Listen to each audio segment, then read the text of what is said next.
أعوذ بالله من الشيطان الرجيم بسم الله الرحمن الرحيم الحمد لله رب العالمين الرحمن الرحيم مالك يوم الدين إياك نعبد وإياك نستعين اهدنا الصراط المستقيم صراط الذين أنعمت عليهم غير المغضوب عليهم ولا الضالين آمين اللهم صل على محمد وعلى آل محمد كما صليت على إبراهيم وعلى آل إبراهيم إنك حميد مجيد اللهم بارك على محمد وعلى آل محمد كما باركت على إبراهيم وعلى آل إبراهيم إنك حميد مجيد رب زدني علما رب زدني علما رب زدني علما رب يسر ولا تؤسر وتمم بالخير وبك نستعين رب اشرح لي صدري ويسر لي أمري واحلل عقدة من لساني يفقه قولي ربنا لا تزغ قلوبنا بعد إذ هديتنا آمین ثم آمین السلام علیکم ورحمۃ اللہ وبرکاتہ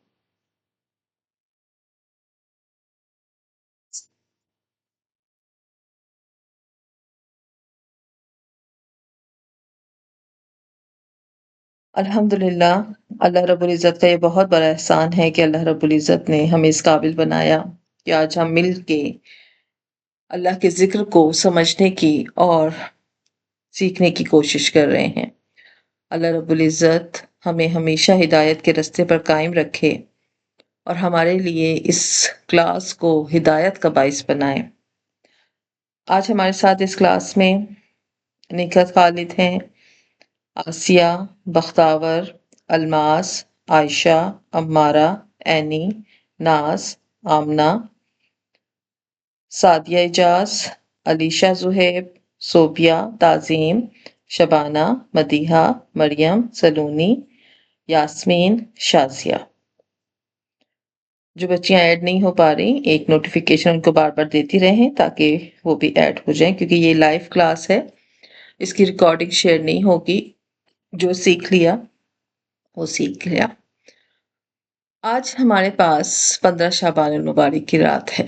آج کی رات شب برت کہلاتی ہے، اور آج کی رات کے بارے میں بہت ساری غلط فہمیاں، بہت ساری باتیں ہمیں وراثتاً ملی ہیں۔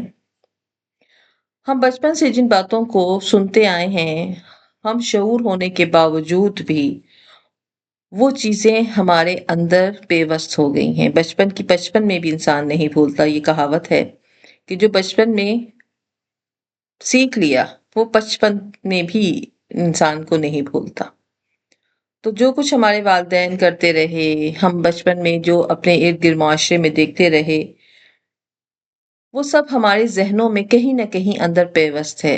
بے شک ہم بہت پڑھ لکھ گئے، ہم نے ڈگریاں حاصل کر لی، ہمیں شعور کے درجے کو پہنچ گئے، اور اللہ کا لاکھ لاکھ شکر ہے کہ ہم اس دور میں اللہ نے ہمیں رکھا کہ جس میں سرچ کرنا بڑا آسان تھا، ریسرچ ہمارے لیے بڑی ایزی تھی۔ ہم صرف کسی ایک دروازے کے پابند نہیں ہوئے، ہمارے سامنے کھلی دنیا تھی، اور ہم اپنی مرضی سے ہر شعبے میں گھس سکتے ہیں، ہر شعبے سے علم حاصل کر سکتے ہیں، جان سکتے ہیں۔ ہمارے والدین کے پاس یہ سہولت نہیں تھی۔ انہیں ایک ہی دروازے سے جو علم ملتا وہ اسی کو مضبوطی سے پکڑ لیتے تھے، اور اسی پر ہی عبادت سمجھتے تھے، اور اسی پر ہی عمل کرنے کو نجات سمجھتے تھے، اور وہ ہم سے شاید زیادہ تقوی والے تھے۔ اس لیے یہ کہنا کہ ہمارے والدین گنہگار ہوں گے، تو انہوں نے اپنے علم کے مطابق بہترین عمل کرنے کی کوشش کی۔ ہمیں شعور ہوا، ہم نے ریسرچ کی، ہم نے جانا کہ آخر اس رات کی حقیقت ہے کیا؟ کیا واقعی یہ کوئی ایسی رات ہے کہ جس رات اللہ تقدیروں کے فیصلے کرتا ہے؟ کیا ایسی کوئی رات کا وجود تھا؟ اور کیا نبی پاک صلی اللہ علیہ وسلم کی زندگی میں بھی تو ایسی 15 شعبانیں کتنی آئی ہوں گی؟ تو نبی پاک صلی اللہ علیہ وسلم کیا کرتے تھے؟ کیا قرآن میں اس رات کے متعلق کچھ ہے؟ کیونکہ بچپن سے جو کچھ ہم دیکھتے آئے ہیں اس میں ہم نے یہی دیکھا کہ شب برأت میں راتوں کو جاگا جاتا ہے، چراغاں کیا جاتا ہے، پٹاخے پھوڑے جاتے ہیں، اور ہم سب بھی بچپن میں خود ہم سب کرتے آئے ہیں، اہتمام کے ساتھ کرتے تھے، پھلجھڑیاں جلاتے تھے، ضد کرتے تھے پیرنٹس سے کہ وہ ہمیں لے کے دیں، پٹاخے پھوڑتے تھے، حلوے باقاعدہ ایک ایک کے گھروں میں حلوے، اتنے حلوے جمع ہو جاتے تھے کہ بڑی بڑی پراتوں میں رنگ برنگے حلوے ہوتے تھے، ابھی بھی یاد ہے اور اب تک ہوتا آیا ہے جب تک شعور کی منزل پر نہیں پہنچے تھے۔ اور جب شعور آیا تو سمجھ آیا کہ ہمارا دین تو سادگی بتاتا ہے، ہمارے دین میں تو ہر وہ چیز عبادت ہے جو نبی پاک صلی اللہ علیہ وسلم نے کی، اور جو نبی نے نہیں کیا وہ تو عبادت ہی نہیں ہے۔ تو نبی تو اس دور میں تھے جب پٹاخوں کا وہ کوئی وجود ہی نہیں تھا۔ نبی کی تعلیمات تو سکون والی تعلیمات ہیں، شعور نے یہ بات بتائی، اور شعور اندر سے یہ بولنے لگ گیا کہ سوچو سمجھو آخر ہے کیا حقیقت شب برأت کی، ایسی کون سی عبادت ہے جو ہمارے شور و غل سے منائی جاتی ہے؟ اسلام میں تو ایسی کوئی بھی عبادت نہیں ہے۔ اسلام کی عبادتیں نماز ہیں، تلاوت ہے، ذکر ہے، جو انتہائی خاموشی کے ساتھ انتہائی سکون کے محفل میں کیے جاتے ہیں۔ نماز ہے تو اس میں بھی اپنی آواز کو پس رکھنے کا حکم ہے کہ آپ کی آواز کوئی آپ کے ساتھ والا ساتھی نہ سنے۔ تلاوت ہے تو تلاوت میں بھی یہی حکم ہے، نرم لہجے سے، میٹھے لہجے سے پڑھنا۔ ذکر ہے تو ذکر میں بھی یہی بات ہے، کہیں چیخنا چلانا ہے ہی نہیں۔ اور پھر نئے کپڑے پہننا، ایک دوسرے کو مبارکباد کے میسج دینا، ایک دوسرے سے معافیاں مانگنا، ایسا کب ہوتا ہے ہمارے دین میں؟ اندر سے پھر ایک آواز آئی، سوچو ایسا کبھی ہوا کہ حکم ہوا کہ اپنی اوقات کے مطابق اچھے کپڑے، نئے کپڑے پہنو؟ تو ایسا تو صرف ہماری عید تہوار میں ہوتا ہے، ہماری عیدین میں ایسا ہوتا ہے، عید الفطر، عید الاضحیٰ، جب اللہ کی طرف سے حکم ہوا کہ یہ تمہارے لیے خوشی کا دن بنایا گیا ہے، اس لیے اپنی حیثیت کے مطابق صاف کپڑے پہنو، اگر نئے دستیاب ہے تو نئے پہنو۔ اور آپ صلی اللہ علیہ وسلم نے صحابہ کرام جو ہیں وہ اہتمام کے ساتھ اس دن میں نئے کپڑے پہنتے تھے، اور اس کے علاوہ جمعے کے دن کے لیے اہتمام ہے کیونکہ وہ جو ہے سردار ہے، سید الایام ہے، دنوں کا سردار ہے۔ پھر ایسی کہاں روایت ہم نے ڈھونڈ لی جس میں یہ کہا گیا کہ نئے کپڑے پہنو ثواب ہوتا ہے؟ یہ ثواب کی روایت کہاں سے آئی؟ نبی پاک صلی اللہ علیہ وسلم عرب میں رہتے تھے، عرب میں کھجور کو بطور میٹھا کھانے کے بعد اور بطور کھانا بھی کھجور سمجھا جاتا تھا، اور کھجور، شہد، یہ میٹھا ہوتا تھا۔ حلوے سے تو وہ لوگ واقف ہی نہیں تھے، البتہ گندم اور دوسری چیزوں کو ملا کے ایک ملیدہ بنایا جاتا تھا، لیکن وہ حلوے سے قطعا مشابہ نہیں تھا جو ہمارے حلوے ہیں رنگ برنگے۔ یہ کہاں سے آیا؟ کیا ہم میں سے کوئی ایسا گزرا جس کے پاس وحی آتی تھی؟ تو ایسا تو نبی پاک صلی اللہ علیہ وسلم کے بعد وحی کا سلسلہ ختم ہو گیا۔ بہت اہم چیز بتا رہی ہوں، اپنے شعور کے دروازے کھول کے بیٹھیے گا۔ سارے فرقوں سے عبادت، ہم میں سے نہ کوئی وہابی، نہ کوئی دیوبندی، نہ کوئی سنی، نہ کوئی بریلوی، سب سے نکل کر شعور کا دروازہ کھولیے، اندر کی کھڑکی کھولیے، اندر ہوا آنے دیں، آواز کو آنے دیں، اپنی آواز کو سنیں۔ آج ہم سب فرقوں سے نکل کر قرآن اور حدیث سے سنیں گے، کیونکہ قرآن اور حدیث ہی وہ واحد ذریعہ، وہ واحد راستہ ہے جو ہمیں بتائے گا کہ اصل حقیقت کیا ہے، ہدایت ہے کیا۔ ہم یہاں نہ کسی مولوی کا ذکر کر رہے ہیں، ہم نہ یہاں کسی فرقے کا ذکر کر رہے ہیں، کیونکہ ہم اتنے جذباتی لوگ ہیں کہ دین کے بارے میں جب ریسرچ ہوتی ہے، یہاں تک کہ بچہ بھی اگر سوال کرتا ہے تو ہم اسے کہتے ہیں نہیں زیادہ سوال نہیں کرو، گناہ ملتا ہے۔ جب ہمیں جواب نہیں ملتے نا کسی چیز کے، تو ہم وہاں ایک اسٹاپ سائن لگا لیتے ہیں، بات مت کرو گناہ ملتا ہے، زیادہ سوال جواب نہیں کرو گناہ ملتا ہے۔ نہیں ملتا گناہ، اندر کی کنفیوژن دور کیا کریں بچوں کی، اندر کی کنفیوژنز کو ختم کیا کریں۔ تو اپنے آج شعور کے ساتھ بیٹھیں گے، کھلے ذہنوں کے ساتھ بیٹھیں گے، کھلے دل کے ساتھ بیٹھیں گے، اور سمجھنے کی کوشش کریں گے کہ جب نبی پاک صلی اللہ علیہ وآلہ وسلم کا دور تھا، قرآن نازل ہو رہا تھا، تو ان دنوں میں بھی تو 15 شعبان آتی تھی نا۔ کچھ نہ کچھ تو قرآن میں ہونا چاہیے 15 شعبان کے بارے میں، کیونکہ آج ایک جنگ میڈیا پہ لگی ہوئی ہے. کوئی کہتا ہے مناؤ، کوئی کہتا ہے نہیں مناؤ، کوئی کہتا ہے حرام ہے، کوئی کہتا ہے حلال ہے، کوئی کہتا ہے اس کی اتنا ثواب ہے کہ آپ کے سارے آپ تو پہ ہی یوں ہو جائیں گے جیسے آپ ماں کے پیٹ سے ابھی ابھی نکلے ہیں، آپ کے تو سارا نامہ اعمال صاف ہو جائے گا. کوئی کہتا ہے بھئی کل نہیں نامہ اعمال کی کتاب فرشتوں کو مل جائے گی تو یہ کرو، تو پہلے روزے سے سٹارٹ کرو، تو پہلی نمازوں سے. وٹ از دس؟ یہ کہاں سے آیا؟ کچھ تو ہوگا نا جو اتنے بڑے بڑے نام اتنی بڑی بڑی باتیں کر رہے ہیں. کہ میرے پاس تو علم بہت تھوڑا سا ہے. ہم رجوع کریں گے قرآن سے، اور میں نے اس پر بڑا ریسرچ کی، میں نے بہت ڈھونڈا. پورے قرآن میں مجھے جو راتیں ملیں وہ صرف 3 تھیں جن کا ذکر قرآن میں آیا ہے. میں آگے چل کے بیان کروں گی. تو شب برات آج ہمارے پاس شب برات اصل میں ہے. یہ لفظ جو شب برت ہے نا، یہ فارسی کا لفظ ہے. شب مانے رات، اور برت کہتے ہیں نجات کو. نجات کی رات، چھٹکارے کی رات. یہ 2 لفظ ہیں فارسی کے. شب مانے رات، اور برات یہ فارسی اور اردو دونوں میں بولا جاتا ہے. اس کا مطلب ہوتا ہے آزادی، چھٹکارا. یہ عربی لفظ نہیں ہے، پہلی بات یہ. اگر اس کا تعلق، اس رات کا تعلق قرآن سے اور احادیث سے ہوتا تو عربی میں ضرور اس کا کوئی نہ کوئی نام ہوتا. فارسی نام تو نہیں ہونا چاہیے تھا نا. یہ کوشچن اپنے ذہن میں لگاتے جائیں، آگے جا کے آپ کی یہ گرہیں کھلیں گی. ہم آج اپنی زندگی کی ہاف سینچریاں گزار چکے ہیں. زیادہ تر جو نئی بچیاں ہیں ان کے لیے تو بڑا سرپرائز اور بڑی مبارکباد کہ وہ اپنے آپ کو درست کر سکتی ہیں. ہم لوگوں نے تو غفلت میں بہت سارے سال ضائع کر دیے. بچپن سے ہمارے ذہن میں جب بھی شب برات آتی تھی کہ بھئی شب برات آ رہی ہے تو گھروں کی صفائیاں کر رہے ہیں، حلوے پکا رہے ہیں، بانٹ رہے ہیں.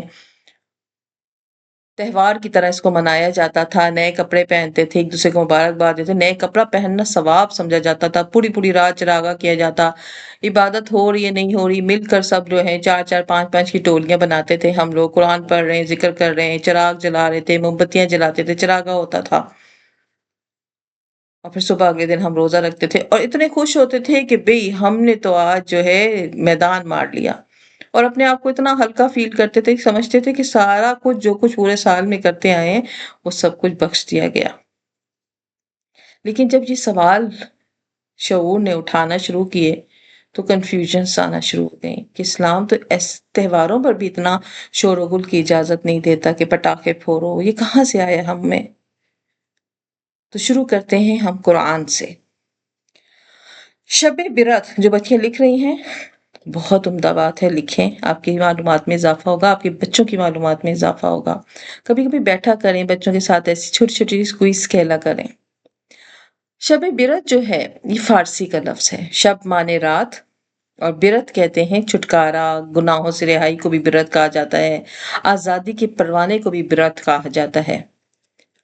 اور شب برت کے لغوی معنی ہوں گے نجات کی رات، چھٹکارے کی رات. عربی میں اس رات کو کہا جاتا ہے لیلۃ النصف من شعبان، شعبان کی 15ویں رات. اگر 15ویں رات عرب میں ڈھونڈیں تو ہم شعبان کی 15ویں رات آتی ہے. اب سوال، پہلا کوشچن جو ہمارے ذہنوں میں ہے، کیا شب برت یہ نام قرآن میں آیا ہے؟ نہیں. پورے قرآن میں کہیں پر بھی یہ ورڈ شب برات نہیں آیا، کیونکہ رات کو عربی میں لیل کہا جاتا ہے. تو لیل اور شب یہ فارسی کا ورڈ ہے. پورے قرآن میں الحمد سے لے کر سورہ ناس تک کوئی فارسی کا لفظ نہیں ہے، لہٰذا یہ لفظ قرآن پاک میں نہیں آیا ہے. ہمیں عربی میں ڈھونڈنا پڑے گا کہ عربی میں کیا ایسی کسی رات کا ذکر ہے. ہاں، ایک آیت ملتی ہے پورے قرآن میں. 2 راتیں ہیں لیکن یہاں ایک رات جس کی تشخیص نہیں کی گئی.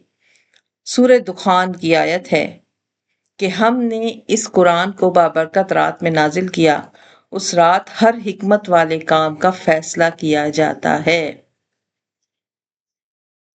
یہ سورہ دخان کی آیت ہے۔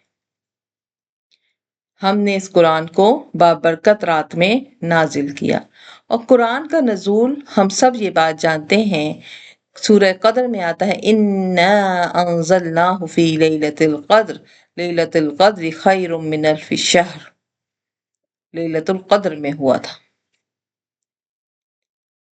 تو بہت سارے لوگ 15 شعبان کے بارے میں جو آیت پیش کرتے ہیں وہ سورہ دخان کی آیت کو پیش کرتے ہیں کہ سورہ دخان میں اللہ تعالیٰ نے فرمایا ہے کہ اس رات ہر حکمت والے کام کا فیصلہ کیا جاتا ہے۔ آدھی آیت کو لیتے ہیں، شروع کی آیت وہ لیتے ہی نہیں ہے۔ پوری آیت ہے کہ ہم نے اس قرآن کو بابرکت رات میں نازل کیا، اور اس رات ہر حکمت والے کام کا فیصلہ کیا جاتا ہے، اور ہم سب یہ بات جانتے ہیں، جمہور مفسرین یہ کہتے ہیں کہ قرآن لیلۃ القدر میں نازل ہوا، اور یہ رات جس کا ذکر سورہ دخان میں ہے، اسی رات کا ذکر سورۃ القدر میں ہے، اور یہ رات لیلۃ القدر ہے۔ اور لیلۃ القدر 15 شعبان کو نہیں، بلکہ لیلۃ القدر رمضان کی راتوں میں سے ایک رات ہے۔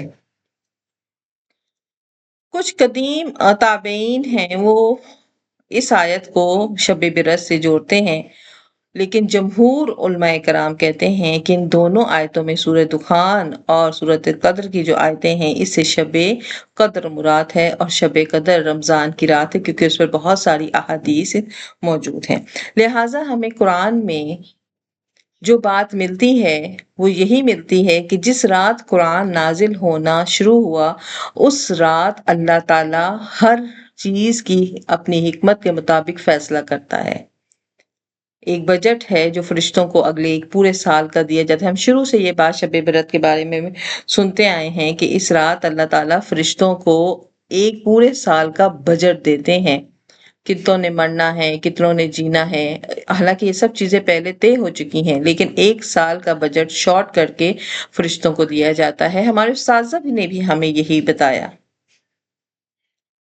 اور ایسا ہی ہوتا ہے۔ اللہ رب العزت اسی طرح، واللہ عالم، اللہ کے کام اللہ بہتر جانتا ہے۔ ہم بہت یقین سے بھی نہیں کہہ سکتے اس وقت تک جب تک کوئی حدیث مبارکہ ہمیں نہیں ملتی۔ تو ہم دیکھتے ہیں کہ قرآن پاک میں کہیں پر بھی ہمیں 15 شعبان کے بارے میں کوئی آیت نہیں ملتی۔ جو لوگ سورہ دخان سے ریلیٹ کرتے ہیں تو سورہ دخان لیلۃ القدر کے بارے میں آتی ہے، اور لیلۃ القدر جو ہے وہ 15 شعبان کو نہیں ہے، بلکہ لیلۃ القدر رمضان میں آتی ہے، کیونکہ قرآن پاک رمضان میں نازل ہوا۔ اب ہم ڈھونڈیں گے، قرآن میں تو نہیں ملا، اب ہم کہاں ڈھونڈیں گے؟ احادیث مبارکہ میں۔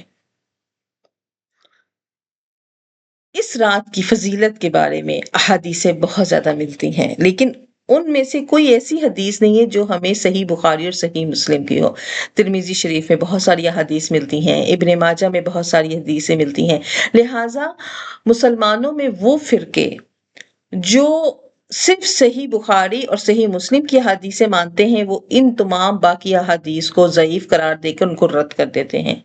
لیکن جمہور علماء کرام جو کہ کہتے ہیں کہ نہیں، اس رات میں نبی پاک صلی اللہ علیہ وسلم عبادت فرماتے تھے، اور پھر احادیثیں بھی پیش کرتے ہیں، جن میں ترمذی اور ابن ماجہ کی سب سے مشہور حدیث، رسول صلی اللہ علیہ وآلہ وسلم نے فرمایا کہ اللہ تعالیٰ شعبان کی 15ویں رات آسمان دنیا پر نزول فرماتے ہیں، اور بنو کلب کی بکریوں کے بالوں سے زیادہ لوگوں کی مغفرت کرتے ہیں۔ تو نبی پاک صلی اللہ علیہ وسلم کا قول سچ اور برحق ہے۔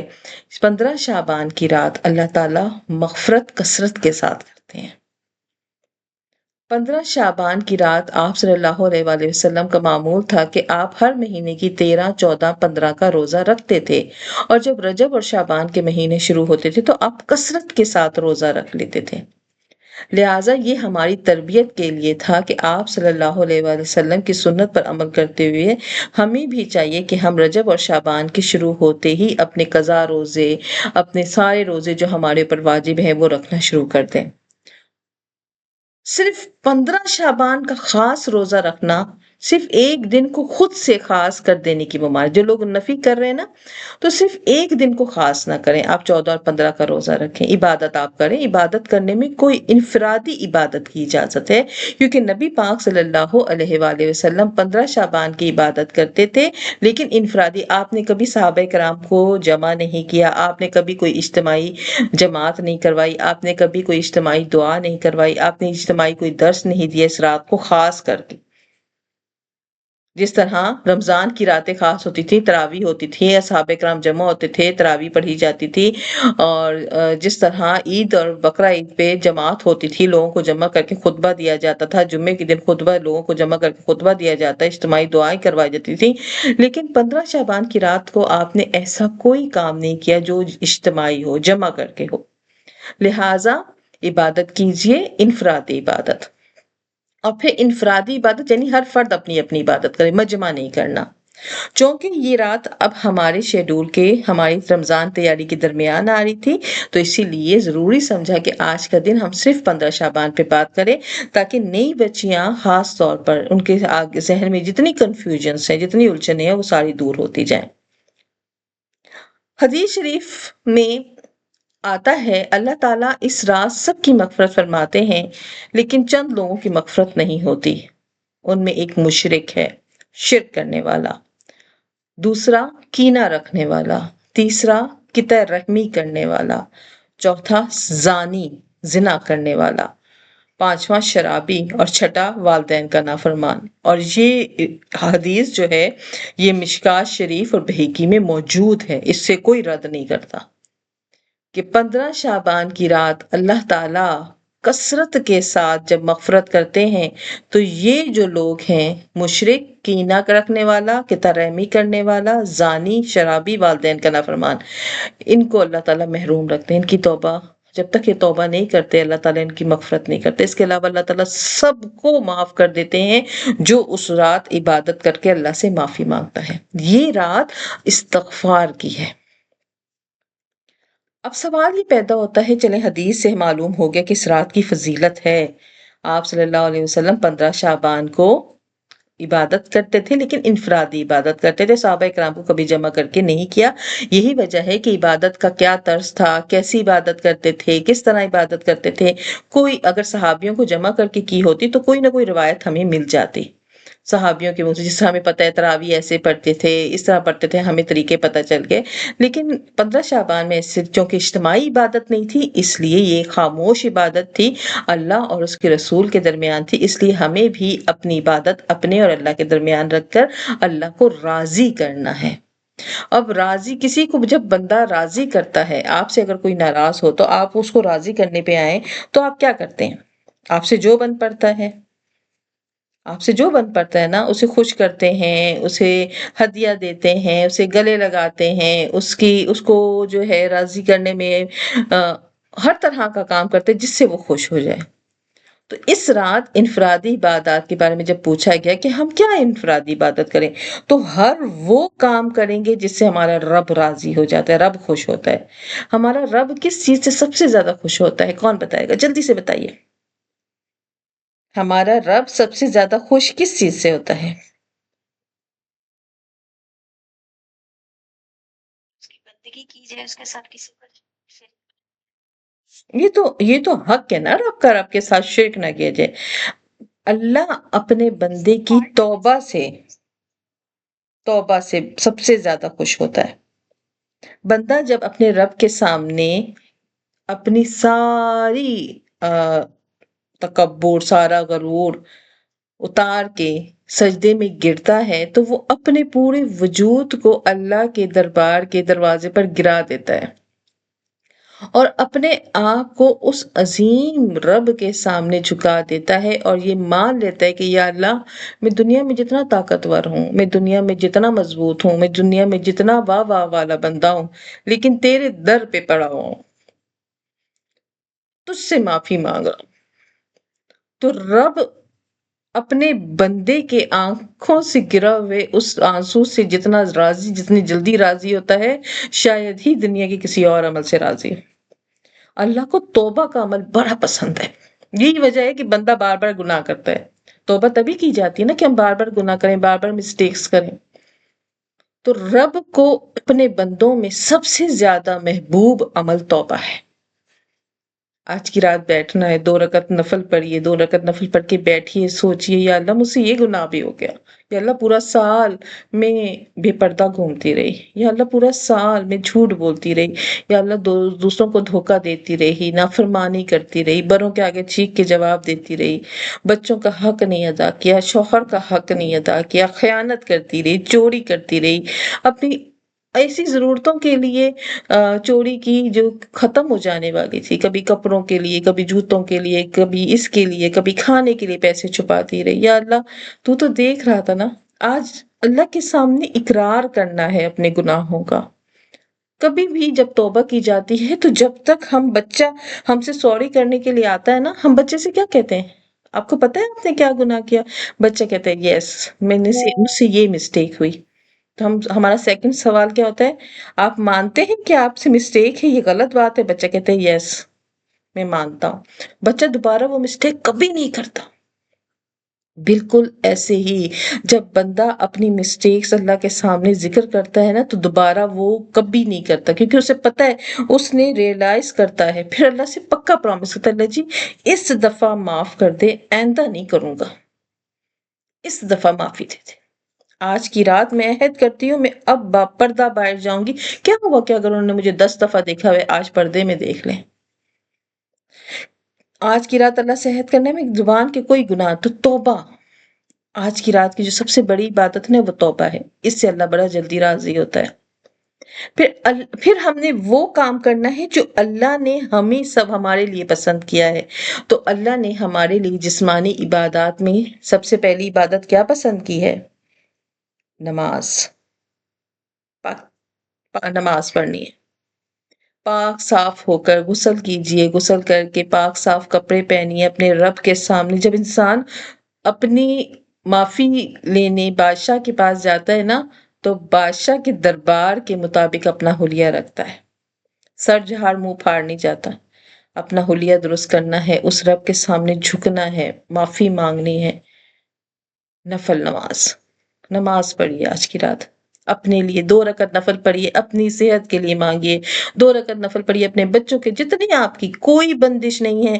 یہ بعض میں صبح سے اتنی پوسٹیں مجھے شیئر ہوئی ہیں، اتنی پوسٹیں شیئر، باجی کے بارے میں بتائیں، باجی کے بارے میں. ارے یہ ایک رات کیا، اس کے بعد زندگی ختم ہو جائے گی؟ یہ تو ابتدا ہے، یہ تیاری ہے. ہماری ہر رات ایسی ہونی چاہیے. آج کی رات صرف آپ عبادت کر کے آپ فارغ نہیں ہو جائیں. اب آج کی رات آپ اللہ کو راضی کرنے کے بعد زیادہ رسپانسبل ہو گئی ہیں. آج کی رات عبادت میں سب سے پہلے توبہ کرنے کے بعد آپ زیادہ رسپانسبل ہو گئی ہیں. اس ڈر اور فکر میں رہنا ہے کہ رب نے توبہ قبول کی بھی ہے کہ نہیں. صرف رونے دھونا نہیں ہے، ریئلائز کرنا ہے، اس کو درست کرنے کے لیے پلانز کرنے ہیں. نماز پڑھنی ہے، نماز میں مانگی کتنے نفل پڑھنے، 2 پڑھوں، 100 پڑھوں، 15 پڑھوں، 20 پڑھوں، 7 کل کے ساتھ پڑھوں، 21 کل کے ساتھ پڑھوں، 4 دفعہ آیت الکرسی پڑھوں، یہ پڑھوں، ابتدا میں یہ پڑھوں تو رزق ہی کم نہیں ہوگا، اور یہ کروں تو یہ نہیں. ارے اللہ سے شرطیں کیوں لگاتے ہو؟ وہ تو رازق ہے، وہ تو اپنی شان کے مطابق دے گا. وہ تو بادشاہوں کا بادشاہ ہے. کچھ نہ بھی پڑھے کیا پتا ہم جھولی بھر کے اٹھیں. بہت سارے ایسے لوگ ہوں گے جس رات سوئے ہوئے ہوں گے، جب وہ صبح اٹھیں گے ان کی جھولیاں پڑی ہوں گی. اور بہت سارے ایسے ہوں گے جو ساری رات عبادت میں کھڑے ہو کے اپنے پاؤں پہ ورم لے کے آئیں گے اور صبح خالی جھولیاں ہوں گی. اللہ دکھاوا پسند نہیں کرتا. یہ عبادت آپ کی اور آپ کے رب کے درمیان راز ہونی چاہیے. تو نفل پڑھیں 2 رکعت، سادے نفل. اپنی عبادات میں رب کو سادگی پسند ہے. اپنے لیے کمپلیکیٹڈ راستے مت چنیں، سادگی اپنائیں. سادگی سے نفل پڑھیں. جو فرائض ہیں نماز کے وہ فرائض پورے. قبلہ رخوں، نماز کی نیت کریں، رکوع اچھا ہو، قیام اچھا ہو، قیام میں آپ کی تلاوت اچھی ہو، سورتوں کی ترتیب ہو، رکوع باقاعدہ آپ کا بڑا اہتمام سے ہو، سجدہ ہو، سجدے کے درمیان جلسہ سکون سے بیٹھیں، پھر دوسرا سجدہ کریں، پھر اتحیات سکون کے ساتھ پڑھیں، ایک ایک لفظ کو غور دے کے پڑھیں، اور پھر سلام پھیر کر اپنے رب سے مانگیں. سب سے پہلے اپنی ذات کے لیے مانگیں. یہ مت کہا کریں میں دوسروں کے لیے مانگوں یا اللہ ان کے صدقے مجھے بھی دے، نہیں، حق سے مانگے رب سے. ہم اس رب کے سامنے بیٹھے ہیں جو بادشاہوں کا بادشاہ اپنی شان کے مطابق دے گا. سب مانگے جو آپ کے. یہ نہیں میں نے آج ایک پوسٹ پڑھی تھی، وہ کہتے 2 رکعت پڑھیں رزق کے لیے، 2 رکعت پڑھیں زندگی کے لیے، 2 رکعت پڑھیں فلانی چیز کے لیے، 2 رکعت پڑھیں فلانی چیز کے. کہاں سے لائے ہو بھائی، کہاں سے لے کے آئے ہو؟ یہ تو بارگیننگ ہوگی نا، میں 2 روپے کی یہ چیز بھی لوں گی، 2 روپے کی یہ چیز بھی لوں گی، 2 روپے کی یہ. آپ کو اس رات کی عبادت جب آپ اللہ نے توفیق دے دی نا، آپ کے پاس وہ ٹکٹ آ گیا. جس طرح ہم جاتے ہیں نا، ہم کہیں کسی گیم زون میں بچوں کو جب لے کے جاتے ہیں تو ہم ایک ٹکٹ بائی کر لیتے ہیں. وہ ٹکٹ جو ہوتا ہے وہ بچوں کو وہ پرمیشن ہو جاتی ہے، وہ جہاں جہاں وہ ٹکٹس بتاتے جاتے ہیں ان کو ساری ساری رائڈس فری ہوتی چلی جاتی ہیں. ایک بینڈ ان کے ہاتھوں میں ہوتا ہے. تو آج کی رات وہی بینڈ ہے. اگر آپ کو نماز کی، اگر آپ کو عبادت کی توفیق مل گئی ہے تو اٹس مین اب آپ جو مانگتی چلی جائیں گی اللہ دیتا چلا جائے گا. جو اس کے لیے اللہ شرط نہیں لگائے گا کہ اس پڑھو گی تو دوں گا، پڑھو گی تو دوں گا. نو، مانگیے آج کی رات. آج مانگنے کی رات ہے. اپنے لیے مانگے، زندگی میں برکت مانگے. زندگی میں برکت کیا ہوتی ہے؟ کہ ہماری زندگی اچھے طریقے سے یوٹیلائز ہو، نیکیوں میں صرف ہو، برائیوں میں کم صرف ہو. زندگیوں کی بے برکتی سے مراد یہ نہیں کہ میرے پہلے 5 دن تھے تو ہمیں 10 دن تھے. زندگی جتنا اللہ نے جتنی سانسیں لکھی ہیں ہم اتنا ہی سانسیں جئیں گے. زندگی کی برکت سے مراد یہ ہوتا ہے کہ انسان کو نیکیوں کی توفیق زیادہ ہو جاتی ہے. اور زندگی کی بے برکتی یہ ہوتی ہے کہ انسان گناہ کثرت سے کرنے لگ جاتا ہے. تو آج کی رات کی انفرادی عبادت کیا ہے؟ توبہ. انفرادی عبادت کرنی ہے، کوئی اجتماعی عبادت نہیں ہے. توبہ کرنی ہے، استغفار پڑھنا ہے. جن بچیوں نے نماز نہیں پڑھنی، پاکی میں نہیں ہے، وہ بھی صاف ستھری ہو کر بیٹھیں گی. اپنے آپ کو جو ہے غسل نہیں کر سکتی، وضو نہیں کر سکتی، لیکن وضو کی طرح کا عمل کریں گی.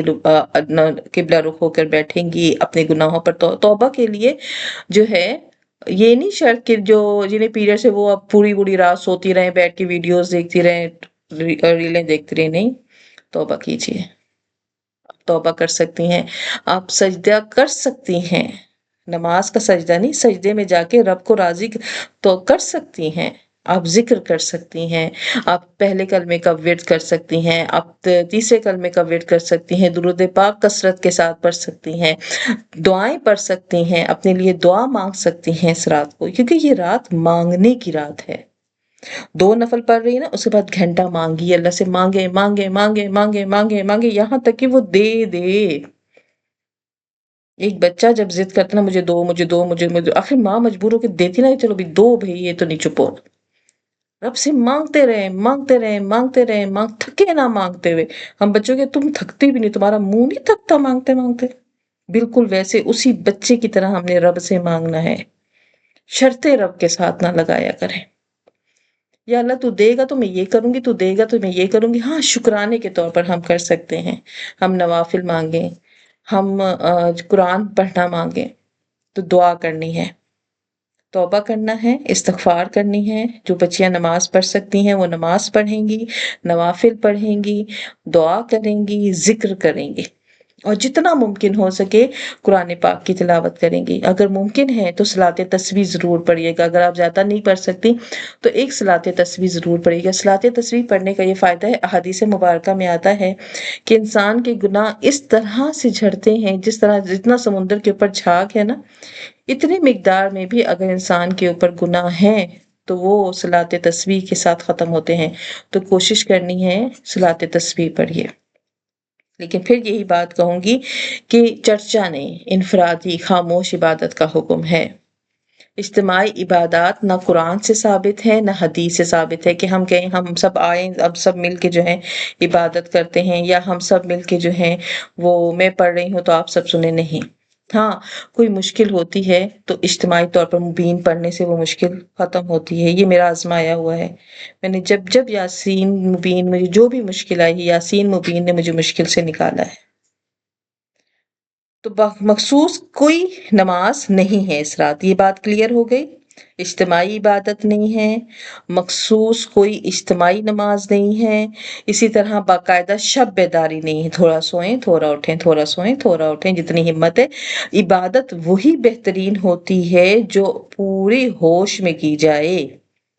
آدھی سو رہی ہیں، گر رہی ہیں، پھر مجبور پتہ ہی نہیں قرآن پڑھ رہی ہیں، پڑھتے پڑھتے وہ نیند کا غلبہ آ رہا ہے۔ یہاں تک حکم ہے کہ اگر آپ کو بھوک لگی ہے اور نماز کا وقت ہے تو پہلے کھانا کھاؤ پھر نماز پڑھو، تاکہ آپ کی عبادت خراب نہ ہو، آپ کا دھیان ادھر ادھر نہ ہو۔ تو شب بیداری، پوری پوری شب بیداری، جتنی ہمت ہے جتنی طاقت ہے اپنی طاقت اور ہمت کے مطابق کریں۔ جبر اللہ کو ناپسند ہے۔ ہمارے دین اسلام میں جبر نہیں ہے، اکراہ نہیں ہے۔ کوئی مخصوص رکعتیں مت رکھیں کہ آج کی رات 12 رکعتیں پڑھ لو، 2 رزق کے لیے تو 2 زندگی کے لیے، 2 موت کے لیے، 2 ایمان کے لیے۔ نہیں، مت کریں، مت لے کے آئیں نہیں دین میں نئی نئی باتیں۔ نبی پاک صلی اللہ علیہ وسلم نے کبھی یہ چیزیں نہیں سکھائیں۔ آپ صلی اللہ علیہ وآلہ وسلم کے متعلق کسی نے کوئی ایسی بات کی اور وہ آپ نے نہیں کہی تو جی جھوٹ کی طرح ہے۔ ہم پر کوئی جھوٹ باندھ دے اور ہمارے بارے میں کہہ دے کہ بھئی تم نے یہ بات کی، ہمیں کتنا غصہ آتا ہے نا، کہ فضول میں ہمارا دل چاہتا ہے اس کا منہ جا کے توڑ دیں۔ وہ ہوتا کون ہے میرے پر جھوٹ بولنے والا کہ میں نے یہ بات کی ہے؟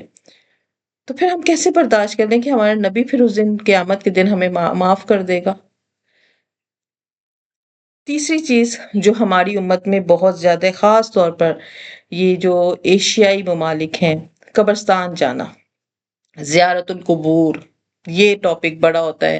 قبروں پر جائیں، اور کیونکہ آپ صلی اللہ علیہ وسلم قبر پر گئے تھے، قبروں پر جانا ثواب ہے۔ اس رات کو خاص روحیں انتظار کرتی ہیں، گھروں میں آتی ہیں، وہ اپنے گھر والوں کو دیکھتی ہیں کہ کوئی ہے، وہ بلاتی ہیں، کوئی ان کے پیچھے دعا کرنے کے لیے ہے۔ تو ایسا کچھ بھی مجھے کسی حدیث میں نہیں ملا۔ ہاں، نبی پاک صلی اللہ علیہ وسلم 15 شعبان کو جاتے تھے، کیونکہ آپ صلی اللہ علیہ وسلم کا معمول تھا جو ہے جنت البقیع جانا۔ حت خطی اکثر جاتے، صرف 15 شعبان کو نہیں، آپ صلی اللہ علیہ وسلم اکثر جو ہے حت خدیجہ کی قبر مبارک، جب مکہ گئے تھے خدیجہ کی قبر مبارک پر گئے، اور جب مدینہ میں تھے تو آپ اکثر جو ہے مدینہ میں قبرستانوں میں جایا کرتے تھے، اور آپ صلی اللہ علیہ وسلم صحابہ کو بھی حکم دیتے تھے کہ قبرستان جایا کرو، یہ ہمیں موت کی یاد دلاتی ہے۔ لیکن کسی ایک دن کو خاص کر لینا یہ بدعت ہے۔ اب ہم کہیں کہ باقی پورا سال ہم پوچھتے ہی نہیں، 15 شعبان کو جا کے قبروں پر جو ہے ہم لوگ رنگ بھی کر رہے ہیں، تو ان پر پھول بھی ڈال رہے ہیں، ان پہ اگربتی، پورا سال ان بیچاروں کو پتہ ہی نہیں ہوتا، تو کیا صرف 15 شعبان کے لیے ان کو آزادی ملتی ہے؟ ایسا نہیں ہوتا۔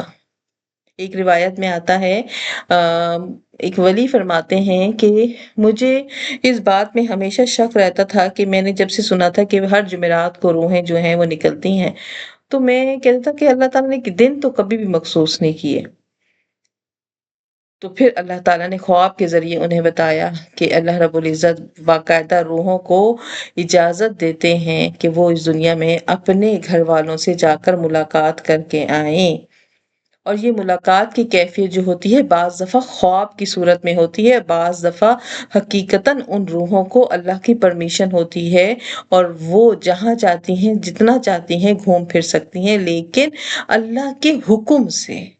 ایک دفعہ جس نے دنیا چھوڑ دی، عالم برزخ میں چلا گیا، اسے اللہ واپس بھیجتے بھی ہیں تو وہ نہیں آتا واپس۔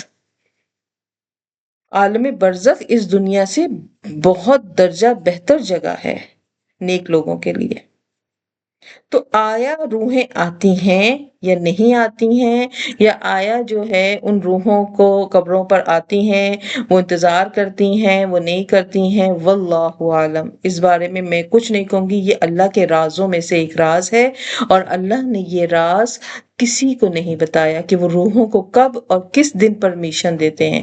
اگر ایسا ہونے لگ جاتا تو شاید ہم لوگ اس دن جو ہے ان کے راستے میں پھول رہی کہ اس راستے سے آئیں گے، تو ایسا کسی بھی روایت سے نہیں ملتا ہے کہ اس رات کو روح، ہاں اللہ تعالیٰ اپنے حکم سے اپنی اجازت سے روحوں کو پرمیشن دیتے ہیں روحوں سے ملنے کی۔ یہ خواب میں بھی ہوتا ہے، خواب میں بعض دفعہ ہماری خوابوں میں روحیں، تو خواب دراصل نیند کی کیفیت موت کی کیفیت کی طرح ہے، ہماری روح کا ہماری جسم سے ایک تعلق ختم ہوتا ہے، ایک ہلکا سا تعلق رہتا ہے، اور ہماری روح کو اللہ تعالیٰ جو ہے وہ اجازت دیتے ہیں اس دنیا میں قدم رکھنے کی، اور وہاں وہ جس سے چاہتی ہے، جس روح سے اللہ تعالیٰ چاہتے ہیں اس سے ملواتے ہیں۔ یہی وجہ ہے کہ ہمیں اکثر خواب میں اپنے جو لوگ اس دنیا سے جا چکے ہیں وہ نظر آتے ہیں۔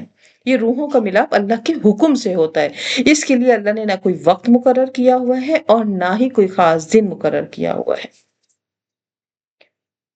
اب یہ کہنا کہ وہ روحیں انتظار کرتی ہیں، بے شک وہ روحیں 24 گھنٹے ہمارے طرف سے دعائیہ کلمات کا صرف کسی ایک خاص دن نہیں انتظار کرتی، دن کے 24 گھنٹے، ہر گھنٹے کے ہر منٹ میں، ہر منٹ کے ہر سیکنڈ کے ساتھ ساتھ ان کا یہ انتظار بڑھتا رہتا ہے، اور وہ اس دروازے کہتے ہیں کہ وہ عالم برزخ کے دروازے کی طرف دیکھتی رہتی ہیں کہ کب ان کا نام کا پیغام آتا ہے اور ان کے لیے جو ہے اللہ تعالیٰ تحفہ بھیجتا ہے، کیونکہ ہم جو کچھ پڑھتے ہیں، جتنا ذکر کرتے ہیں، جتنے ان کے نام کی خیرات دیتے ہیں، صدقات دیتے ہیں، اور ہم یہ کہتے ہیں کہ اس کا اجر و ثواب ان کو پہنچے، یا ہم ان کے لیے قرآن پاک پڑھ کر انہیں بخشتے ہیں، تو وہ جو ذکر اور وہ جو خیرات کی جو نیکیاں ہیں، وہ انہیں اس دنیا میں گفٹ کی صورت میں ملتی ہیں، اور یہ گفٹ جو ہے ان کے لیے سزا میں آسانی کا باعث بنتے ہیں۔ بعض دفعہ ان گفٹس کی وجہ سے ان کے اوپر سزا جو ہے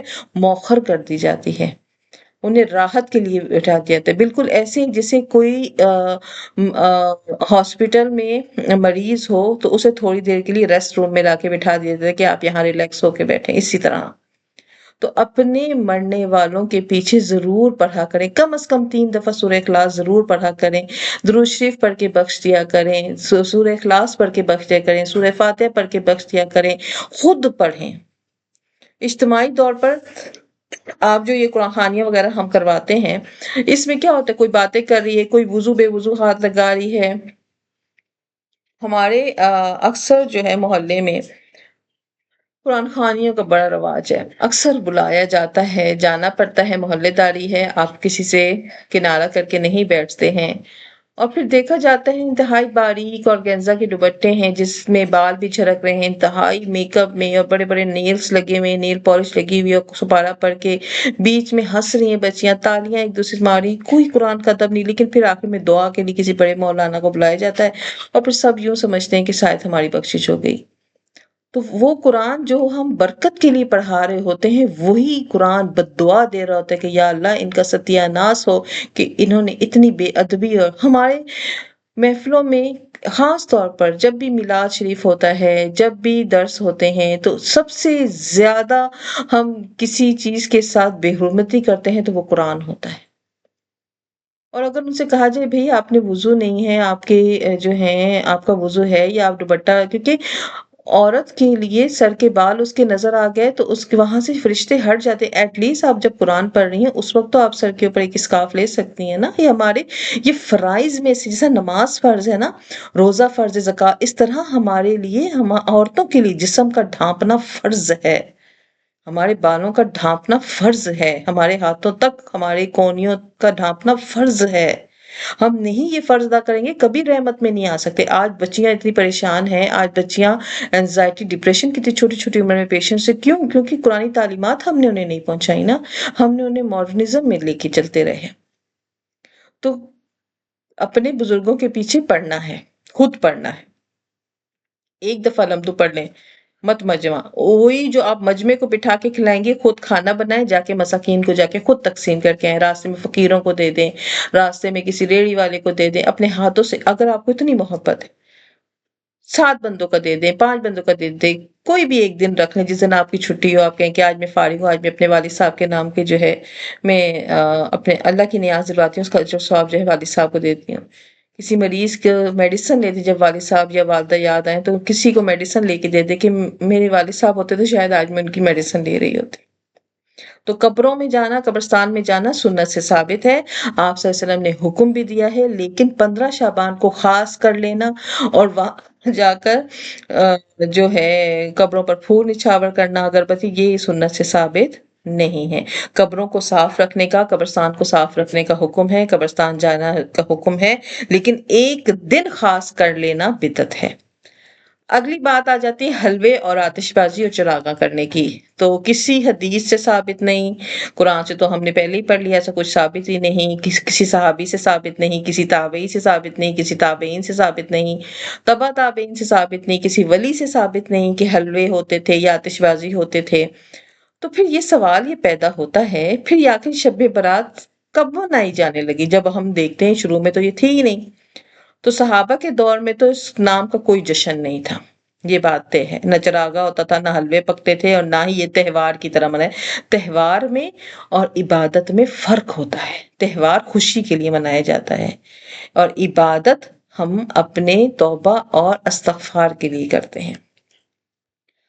یہ اسٹارٹ ہوا تھا 4 صدی ہجری سے، جب کچھ علاقوں میں جب اسلام پھیلنا شروع ہوا تھا 5 صدی ہجری میں، تو اسلام پھیلنا شروع ہوا اور عرب سے عجم میں آیا، تو یہاں پر چونکہ زیادہ تر غیر مسلم تھے، ان کی رسمیں تھیں، طرح طرح کی رسمیں تھیں، تو آہستہ آہستہ آہستہ آہستہ یہ شامل ہوتا گیا، اور جب برے صغیر پاک و ہند میں آیا تو ہم تو بڑی جو ہیں اتنی چارمنگ قومس ہیں ہم لوگ، کہ ہم لوگ فوراً نیگیٹیوٹی تو ہم فوراً لیتے ہیں۔ تو ہندو جب بسنت مناتے تھے، ہندو جو ہیں ہولی کھیلتے تھے، تو ہمارا دل، اب ہمیں تو ڈر لگتا تھا کہ ہم کھیلیں گے تو گناہ ہوگا، تو ہم نے کیا کیا، ہم نے کہا ایسا کرتے ہیں کہ ان کا تہوار نہیں مناتے، ہم اپنے تہواروں پر یہ کام کرنا شروع کر دیتے ہیں، ہم اپنی راتوں کو ایسا بنا دیں گے۔ تو ہولی اور ان کے جو چراغاں ہوتے تھے، جو بسنت ہوتی تھی، اس میں وہ جو پٹاخے وٹاخے، تو پھر وہ ہم اپنی شب برات میں لے آئے، اور آہستہ آہستہ چند ایک نے اسٹارٹ کیا، اس کو دیکھا دیکھی بچوں نے ضد کی، اور بچوں کی ضد پر پھر یہ ہماری عام روٹین کے اندر شامل ہو گیا۔ لہٰذا آج کے درس سے ہمیں یہ بات معلوم ہوئی کہ 15 شعبان ایک حقیقت ہے، اس رات اللہ تعالیٰ کثرت سے مغفرت فرماتے ہیں۔ ہاں، یہ بات کہ آیا اگلے سال کا بجٹ دیا جاتا ہے کہ نہیں، اس میں مختلف فی ہے۔ کچھ لوگ کہتے ہیں کہ آج کی رات اگلے پورے سال کا بجٹ اللہ تعالیٰ فرشتوں کو دیتے ہیں، جن میں مرنے والوں کے، پیدا ہونے والوں کے، رزق کی تقسیم کے اعمال ہوتے ہیں، لہٰذا آج کی رات خوب مانگنے کی رات ہے۔ لیکن کچھ لوگ یہ بھی کہتے ہیں کہ نہیں، یہ تقسیم، یہ حکمت کے جو فیصلے ہیں، یہ شب قدر کی رات کو ہوتے ہیں، اور شب قدر کی رات جو ہے رمضان کی راتوں میں سے اللہ نے ایک رات رکھی ہوئی ہے جو اللہ نے چھپائی ہوئی ہے، اور بہرحال دونوں حق ہیں، ہمیں دونوں راتوں میں خوب عبادت کرنی ہے، چاہے وہ 15 شعبان کی ہو، چاہے وہ رمضان کی راتوں میں سے کوئی رات ہو۔ پھر ہم نے دوسری چیز جو ہم نے آج پڑھی وہ یہ ہے کہ اس رات کوئی مخصوص عبادت نہیں ہے، بلکہ ہم نے توبہ سے شروع کرنا ہے اور استغفار پر ختم کرنا ہے، اور کسی قسم کا کوئی حلوہ، چراغاں، آتش بازی کا اسلام میں کوئی وجود نہیں، کیونکہ اسلام سادگی پر زور دیتا ہے، اور ایسی کوئی بھی گناہ کے کام یا شور شرابے کے کام جو شیطان یا دیگر مذاہب سے ملتے جلتے ہوں، اسلام میں قطعاً ممنوع ہے۔ اس کو عید یا تہوار کی طرح منانا بھی جائز نہیں، لہٰذا نئے کپڑوں کا اہتمام کرنا، اس کے لیے ضد کرنا، اور باقاعدہ اس کے لیے اسپیشل تقاریب اپنے گھروں میں منعقد کرنا بھی بدعت ہے۔ بعض معروف جو علماء کرام ہیں ان کی رائے بھی ہم یہاں پر دیکھیں گے کہ امام شافعی یہ فرماتے ہیں کہ یہ رات قبولیت دعا کی رات ہے، لہٰذا خوب دعا کیجیے۔ امام احمد یہ فرماتے ہیں یہ رات فضیلت کی ہے، لہٰذا بدعتوں سے دور رہتے ہوئے خوب عبادت کرنی ہے، استغفار کرنا ہے، اللہ سے مانگنا ہے، یہ مانگنے کی رات ہے۔ ابن تیمیہ کہتے ہیں یہ فضیلت ثابت ہے، لیکن جو لوگ بدعتیں کرتے ہیں وہ اس رات سے محروم رہیں گے، اور کیونکہ بدعتوں کی اجازت نہیں، اجتماعی طور پر عبادات کی بھی اجازت نہیں، اور مفتی تقی عثمانی صاحب کہتے ہیں اعتدال کے ساتھ انفرادی عبادت درست ہے، بدعت کرنا لازم نہیں ہے۔ آپ رات کو عبادت کریں، توبہ کریں، اور آپ 15 شعبان کا اگر روزہ رکھنا چاہتے ہیں تو رکھیں، ہمت ہے تو ضرور رکھیں، اگر نہیں ہمت تو آپ چھوڑ بھی سکتے ہیں۔ اس کو لازمی سمجھنا جو ہے یا سنت سمجھنا جو ہے یہ جائز نہیں ہے، یہ ایک نفلی روزہ ہے اور نفل کی طرح اس کو رکھا جائے گا۔ تو یوں آج ہم نے ان تمام باتوں کو خوب اچھے سے پڑھا، اور آخر میں یہ بتا دوں کہ قرآن پاک میں 3 ایسی راتیں ہیں جن کا ذکر ہے، ایک لیلۃ القدر یعنی شب قدر، جس کا ذکر جو ہے سورہ قدر میں آیا ہے، اور یہ 1000 مہینوں سے بہتر ہے، قرآن کا نزول ہوا تھا، فرشتوں کا نزول ہوا تھا، سلامتی والی رات ہے صبح ہونے تک، تو یہ لیلۃ القدر ہے۔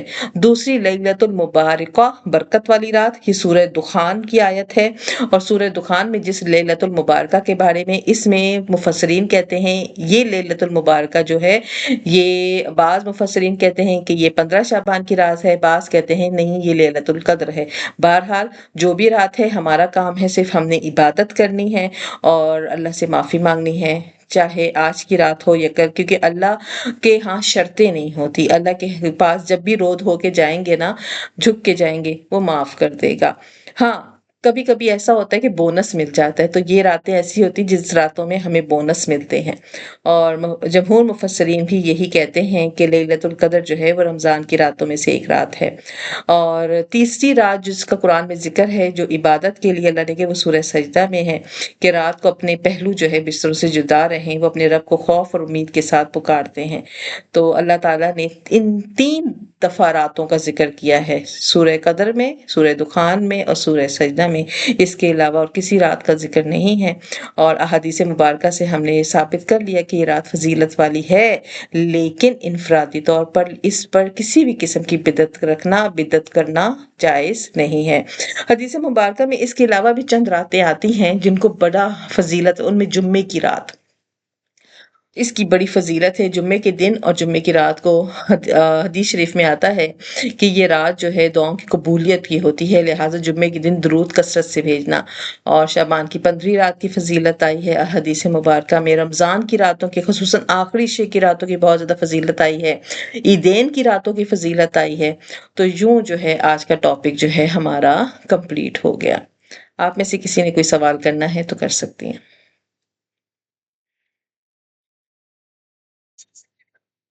جی، سے میں جو کوئی ایک دعا جو پڑھی جاتی ہے وہ بتا دیں. آپ کیا پڑھتی ہیں؟ میں پڑھتی نہیں، مجھے نا بھول گئی ہے دعا کوئی. اللہم اغفر لی. اللہم جس طرح لکھتے ہیں نا اس طرح اللہم لکھیے، پھر اغفر لی لکھیے. غین کے اوپر جزم آئے گی اور میم کو ہم غین سے ملائیں گے. اللہم اغفر لی، اے اللہ مجھے بخش دے. اللہم اغفر لی 3 دفعہ 5 دفعہ پڑھ سکتی ہیں آپ.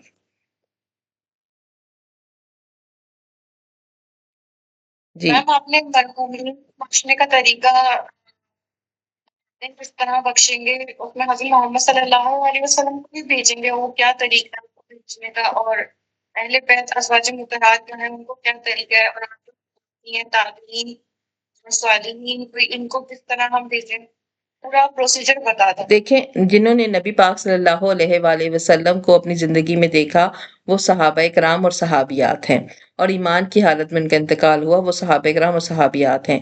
اب ان سے اگلی نسل جب آئی جنہوں نے اپنی زندگی میں صحابہ کرام کو اپنی آنکھوں سے دیکھا اور ایمان کی حالت میں ان کا انتقال ہوا وہ تابعین ہیں. پھر ان سے اگلی نسل جو آئی تو جنہوں نے ایمان کی حالت میں تابعین کو دیکھا وہ تبع تابعین کہلاتے ہیں. اسی طرح صالحین وہ اللہ کے نیک لوگ ہیں جنہوں نے اپنی زندگیوں کو دین کے لیے وقف کیا اور نیکی کرنے اور نیکیوں کے راستے بنانے میں اپنی زندگیاں صرف کیں. اولیاء اللہ کے وہ چنے ہوئے دوست ہیں جنہیں اللہ تعالیٰ نے ولایت کے درجے کو پہنچایا. جب ہم کوئی مختصر فرض کریں، ہم اتنی لمبی دعا تو ہر دفعہ نہیں مانگتے. ہم جب مرحومین کو، جیسے میری ریگولر روٹین میں ہے، میں اپنے والد صاحب کے لیے دعا کرتی ہوں، میری عادت ہے ابھی سے نہیں، مدرسہ پڑھنے سے پہلے کہ جب سے میرے والد صاحب کا انتقال ہوا ہے. تو سورہ اخلاص 3 دفعہ پڑھنے کے بعد یا اللہ اس کا جو بھی اجر و ثواب ہے میرے والد صاحب کو اس کا پہنچے. لیکن جب میں اجتماعی طور پر کوئی خاص عبادت کرتی ہوں، جیسے میں قرآن پاک میرا ختم ہوا ہے، یا میں نوافل زیادہ پڑھ لوں، یا میں ذکر زیادہ کرتی ہوں، تو پھر وہ ہدیہ جو ہے پھر میں اس طرح کہتی ہوں کہ یا رب العالمین اس میں جو غلطی ہوئی ہے، جو کمی بیشی ہوئی ہے اس کو معاف فرما.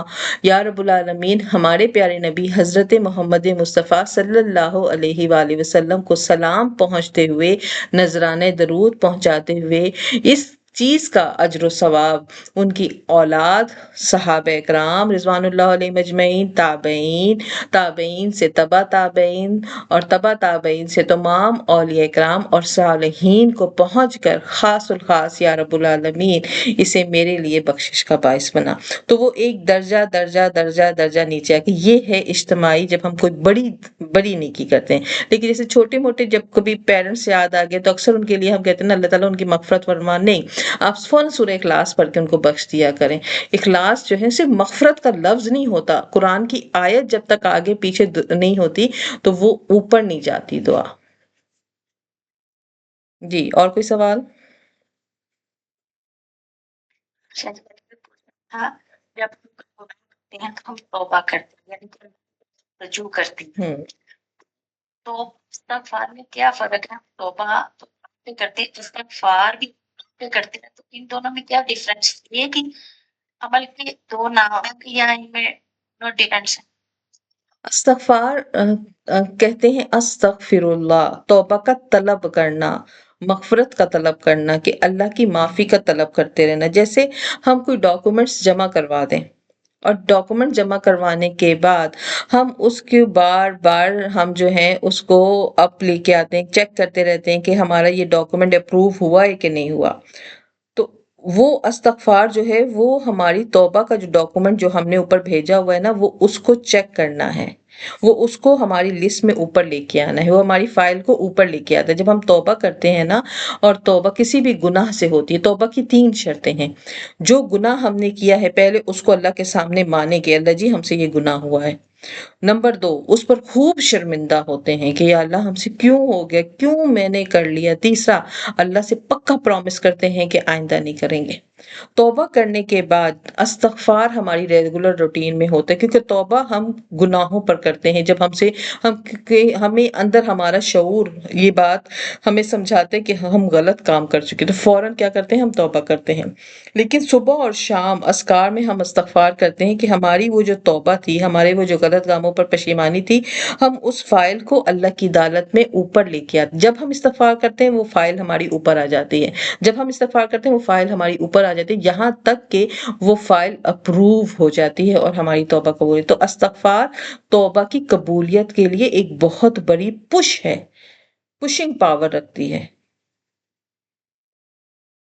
جی اور کوئی سوال؟ آپ ہی وہ کہتے ہیں کہ اگر آپ کے فرائض پورے نہ ہو تو آپ نوافل مطلب نہیں پڑھے، پہلے آپ اپنے فرائض پورے کریں، تو اس کے بارے میں آپ کچھ بتا دیں. جی بالکل، جن کی قضا نمازیں بہت زیادہ رہتی ہیں تو انہیں چاہیے کہ ایسی راتوں میں اپنے قرض دیکھیں. ایک شخص کے اوپر اگر قرض ہے اور وہ قرض اس نے آپ کے 100 روپے دینے ہیں، اب آپ دیکھ رہی ہیں کہ وہ تو باہر نکل کے بھئی اس کو بھی 10 روپے بانٹ رہا ہے، اس کو بھی بانٹ رہا ہے، اس کو بھی بانٹ رہا ہے، تو آپ کا دل کتنا دکھے گا نا. آپ کہے گا میرا تو قرض دیا نہیں اور لوگوں میں اپنی واہ واہ کروا رہا ہے، دکھے گا نا. تو بالکل نماز جب ہم نہیں پڑھتے تو یہ اللہ کا قرض ہوتا ہے. تو آپ قرض نہ دیں اور پھر آپ جو ہے فضول میں بانٹنا شروع کر دیں، تو اللہ کہے گا پہلے قرض تو ادا کرو. تو پہلے اگر ہماری نماز قضا ہیں تو ہم نے وہ قرض اللہ کا ادا کرنا ہے جب ٹائم ملے. ہر نماز کے ساتھ آپ نفل کے بجائے اپنی قضا پڑھیے، قضائے عمری پڑھیے. اور قضائے عمری پڑھنے کا طریقہ میں نے بتایا ہوا ہے. فجر کے ساتھ فجر کی قضا پڑھیے. اگر آپ کو نہیں یاد کہ پتنی میں نے 10 سال نمازیں نہیں پڑھی، پتنی میں نے 20 سال، کیونکہ آپ جب بالغ ہوتے ہیں تو بالغ ہونے کے بعد آپ کے اوپر نماز فرض ہو جاتی ہے نا. تو پھر جب آپ کو اب یاد ہی نہیں، میں نے تو کالج میں شروع کی تھی نماز، یا میں نے تو یونیورسٹی میں شروع کی تھی، مجھے تو یاد ہی نہیں، میرے تو بچے بھی پیدا ہوئے، وہ اب بھی نہیں پڑھتی رہی، پتنی میں نے کتنی چھوڑی. اب جب یاد ہی نہیں تو پھر اس کا طریقہ یہ ہے کہ پہلے تو 2 رکعت نفل توبہ کرنی ہے کہ یا اللہ میں آج سے، اب میری جتنی زندگی ہے میں ہر نماز کے ساتھ ایک قضا نماز پڑھوں گی. تو اس سے یہ ہوتا ہے کہ جب ہم مرتے ہیں ہمیں موقع چاہے 5 نمازوں کا ملا ہے تو اللہ تعالیٰ اپنی رحمت سے ہماری ساری قضائے عمری معاف کر دیتا ہے. جی اور کوئی سوال؟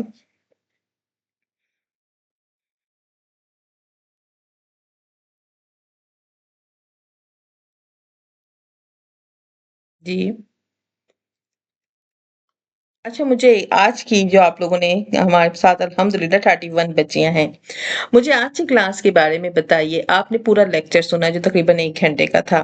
آپ کو کیا سمجھ میں آیا؟ کیا اس رات کی مبارکباد دینی چاہیے، یا جو اسٹیٹس پہ لگاتے ہیں، یا جو خاص طور پر یہ جو معافی کے نام میں آتے ہیں، تمہیں بھی معافی، مجھے بھی معافی، سب کو معافی، وہ کرونی چاہیے یا نہیں؟ نہیں.